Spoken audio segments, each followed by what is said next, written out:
The Irish War of Independence took place between the 21st of January 1919 until a truce was declared on the 11th of July 1921. These were very turbulent and violent times in our Irish history, which was a national revolt.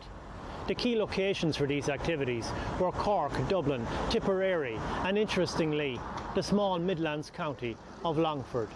The key men who led the Longford Brigade against the Crown forces and the assault on the RIC barracks here in Ballymahon were Sean Connolly and Sean McKeown. Sean McKeown was born in Bunlahy in the parish of Granard.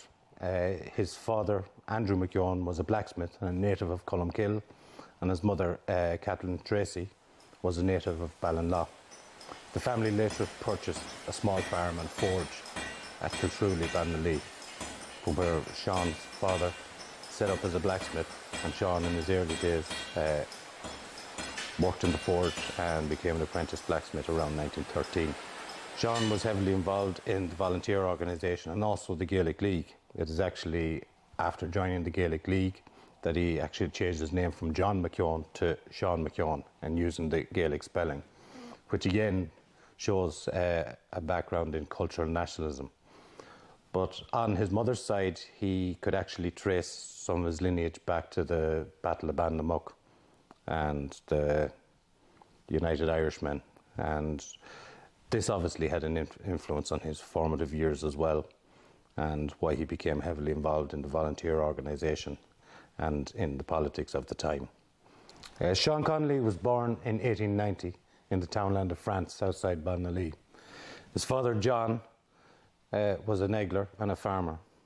As an eggler, he collected eggs from the locals and traded them for groceries in a shop they had at his house in France.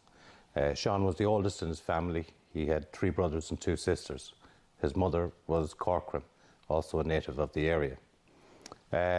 Sean grew up around Bannalee and was heavily involved in sports, particularly in the GAA.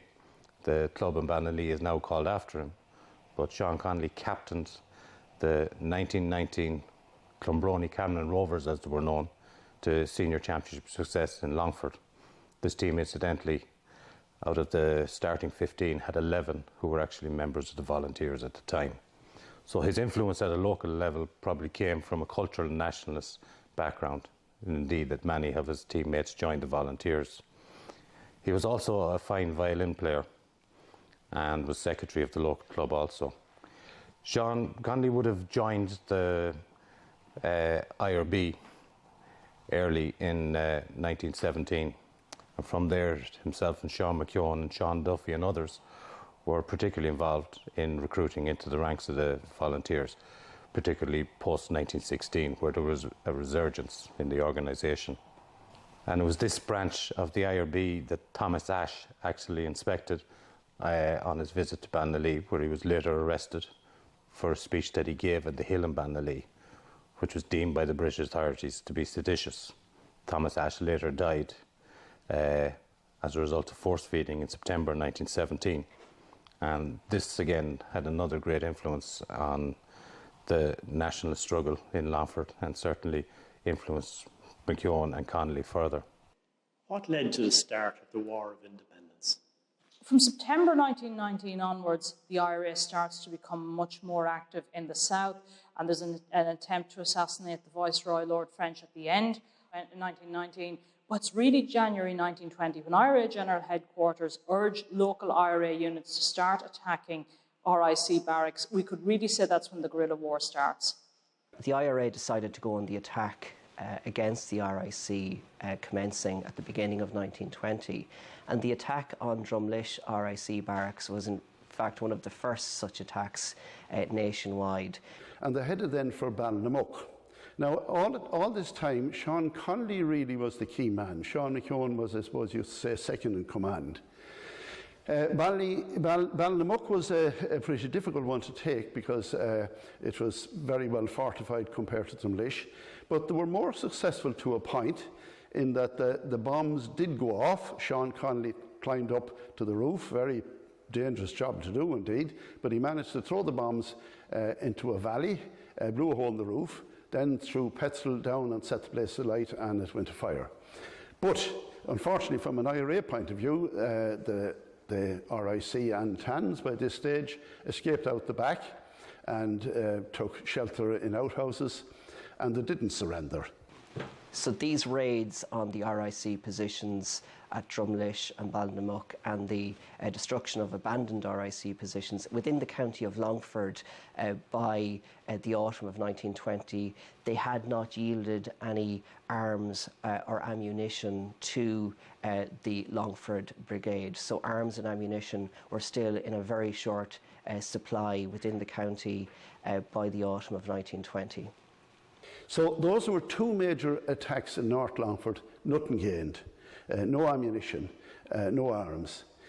Now, Sean McKeown, in his witness statement made in the 1950s, said that as they moved away from Ballymahon that night, Connolly said to him, the next attack is going to be on Ballymahon and you're going to be in charge. Sean McKeown had received intelligence as to the layout of the upper military barracks in Longford town and how to gain access to the guard room.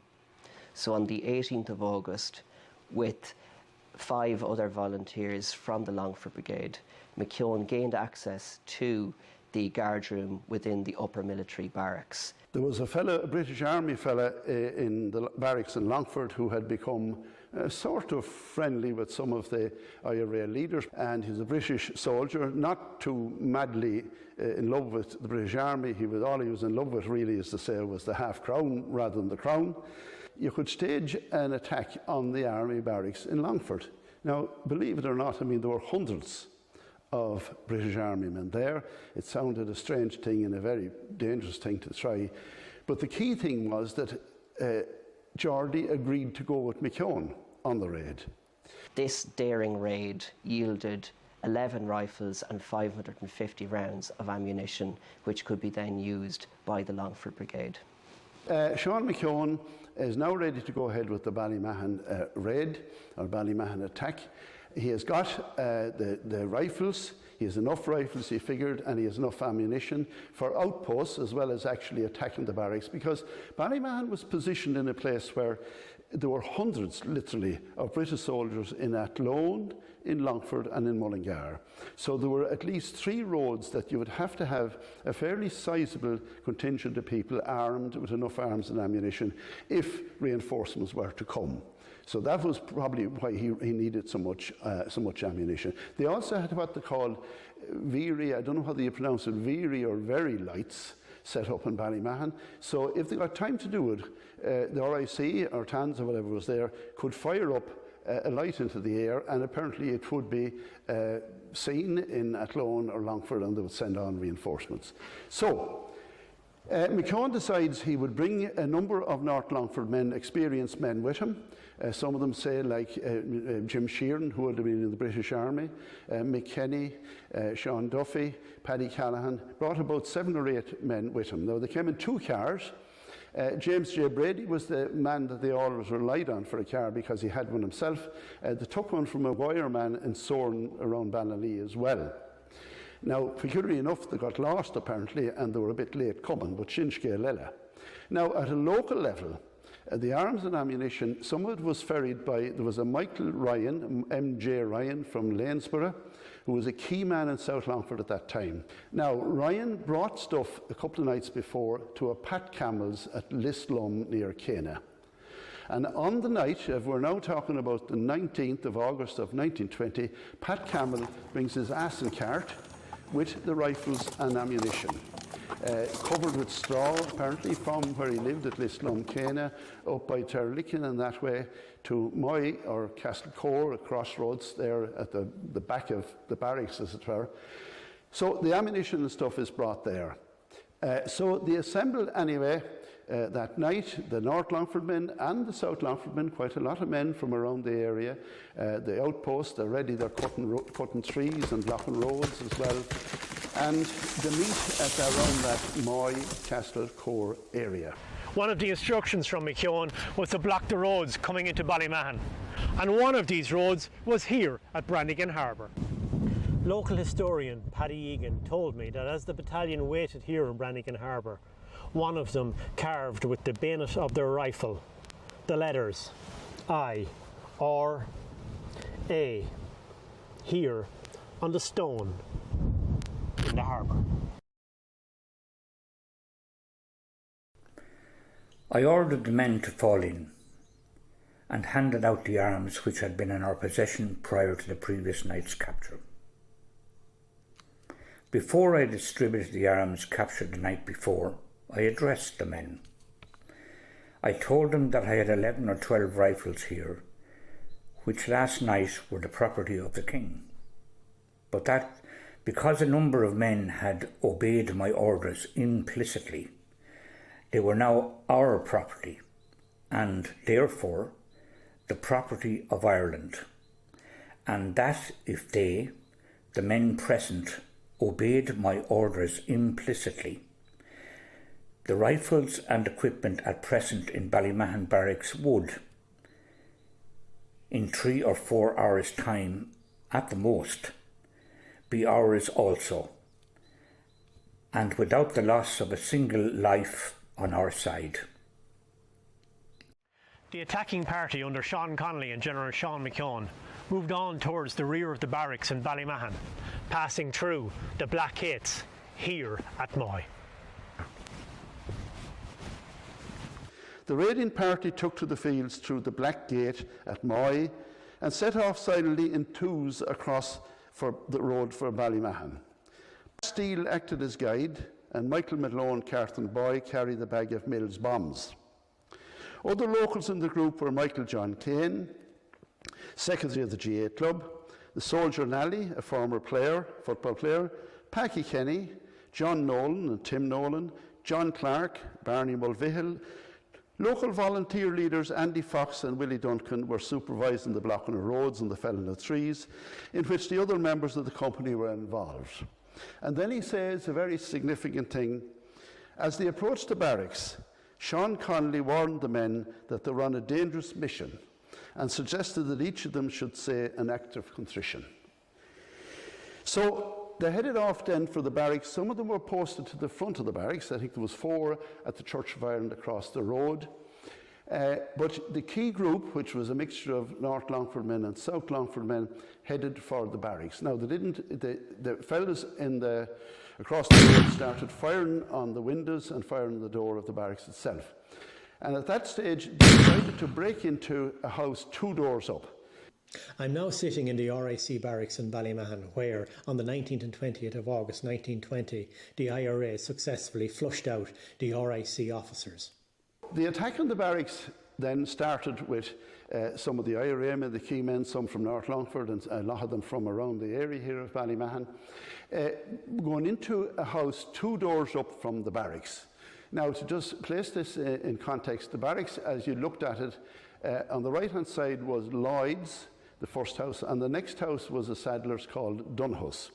So the men went into Dunhouse, and for some reason, I don't know why they didn't go into Lloyd's, but they went into Dunhouse first, and they had to break a hole through the wall from Dunhouse into Lloyd's. Now, they weren't terribly well prepared for this, apparently, because they didn't really have tools that were very suitable, and Leo Baxter says they used a crane hook and a sledge. Now, the sledge had to be got from a blacksmith's in the Green Lane, so they didn't even come with the right tools. So they broke through the wall into Lloyd's, and then they found that the Lloyd family were there, huddled upstairs, I suppose in fear of their lives, plus I think it was 3 women who were wives of some of the RIC men in the barracks. They were all upstairs huddled in a corner. So the IRA men took them out, back down through the hole in the wall into Dunhouse, and took them to safety up the street. So at this stage, Leo Baxter was a man 6'3" tall, we're told, and he got the job of breaking through the roof. So apparently Packy Kenny handed in the sledge, and he broke a hole up through the attic and through the roof of Lloyd's. Now, he handed over apparently at the stage to Sean Connolly. Connolly was the leader, and he was always in all of those attacks. He was the key man to do the thing. In Ballynamuck, he was the man to get on the roof again and throw bombs onto the roof, and through petrol bombs as well. So Sean Conley took into breaking into the roof of the barracks itself. And when he broke a hole through, he threw a bomb down through the roof. And he called on the RIC, Cumann, to surrender at that stage, and they refused. Now, they had a contraption put together which Sean McKeown called Black Bess. And this was a sort of a make-you-up type of a bomb with brimstone and sulphur and pepper. And I think it was more to be feared, the smell was more to be feared than anything else. But it probably had the effect, it threw that down through the hole in the roof. And I suppose they didn't know what was in it. And I mean, it could have been gas. I mean, the British had used gas to gas people out of places in the First World War. Probably some of those had experience of it. They didn't know what it was. But I'd say they thought the best thing to do at that stage was surrender. So they surrendered. They were ordered then to march out the front door, bring their rifles and ammunition with them.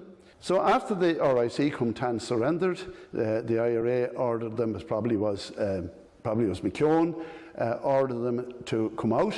They came out with their arms and laid them down outside the barracks. They were then told to cross the street to the wall in front of the Church of Ireland, and they were lined up there. They were in turn then taken out to a house out apparently on the Athlone Road. So the IRA men then brought their 2 cars, probably brought the 2 of them, and they loaded up the guns and the rifles and some revolvers and ammunition. They said afterwards, now we can't be sure of the numbers, but they talked about 11 rifles. I would be inclined to think there might have been more, because there was more than 11 tans and RIC in it, but I mean, they weren't going to start counting them. But they got some bombs as well, and they loaded up what they had.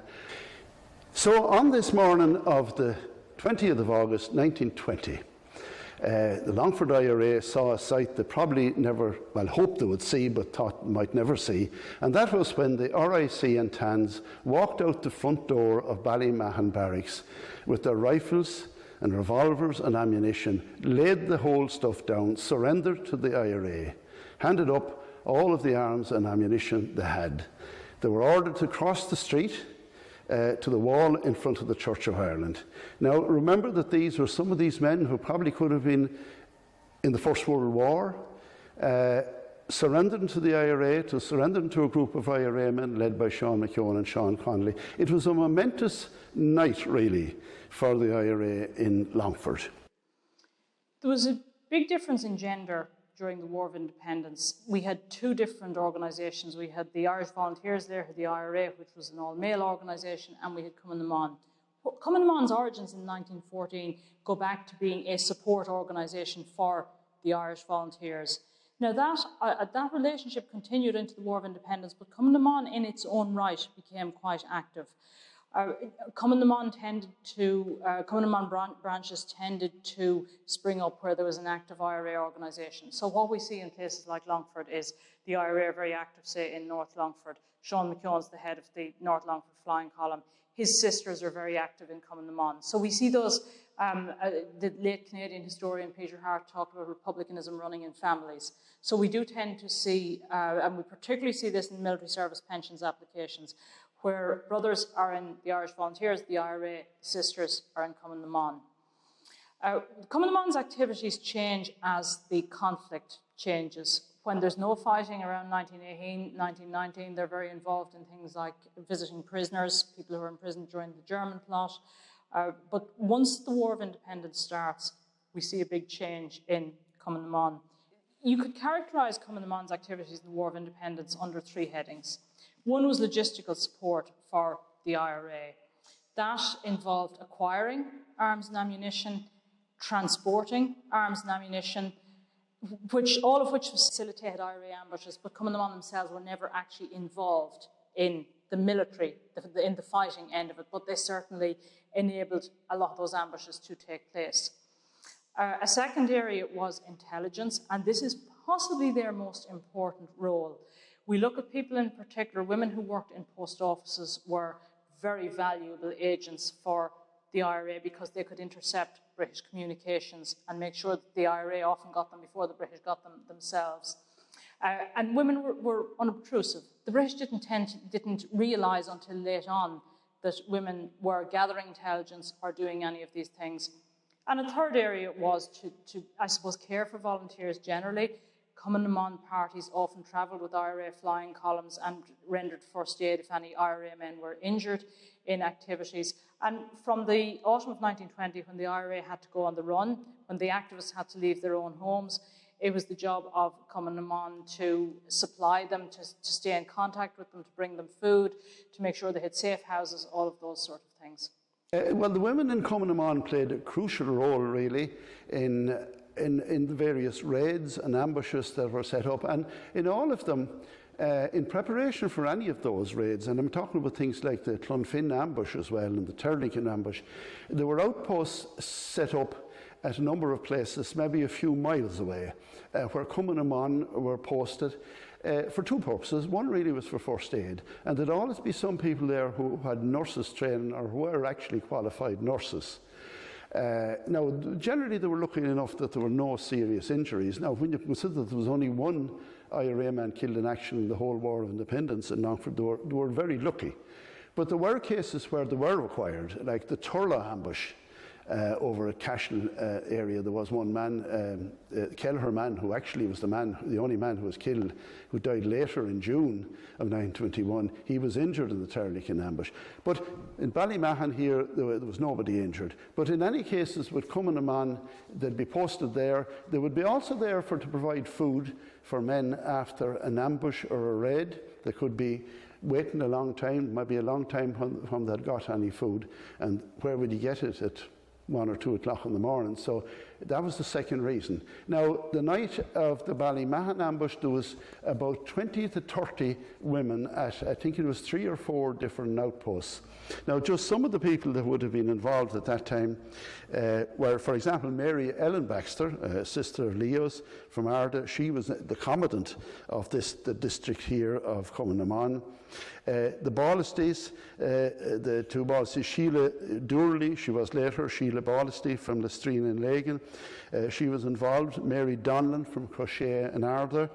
Another key woman was Kate Farrell from Threel and Arda.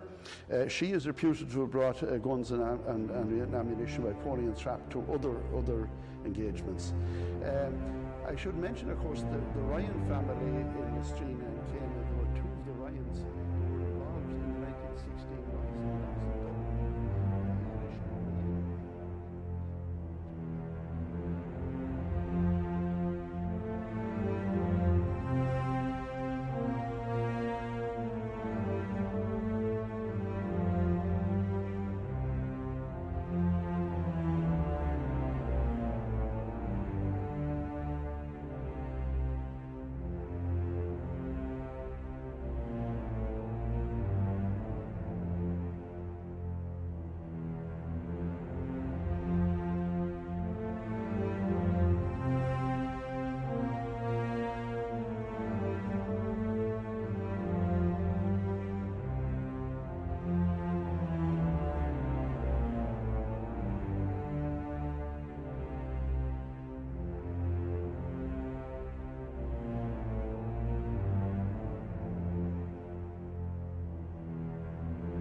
Now, this attack and many others around the country may not have succeeded in gaining a surrender of the RIC position by the RIC, but they did lead to the abandonment of the position by the RIC. And this and other activities across County Longford led to a situation where you had 17 RIC barracks in County Longford at the end of 1919, whereas at the end of 1920 you had 4 RIC positions remaining. including Lanesborough, Longford, Granard and the Black and Tan garrison in Ballymahon. And this shows the visible withdrawal of British authority across the county.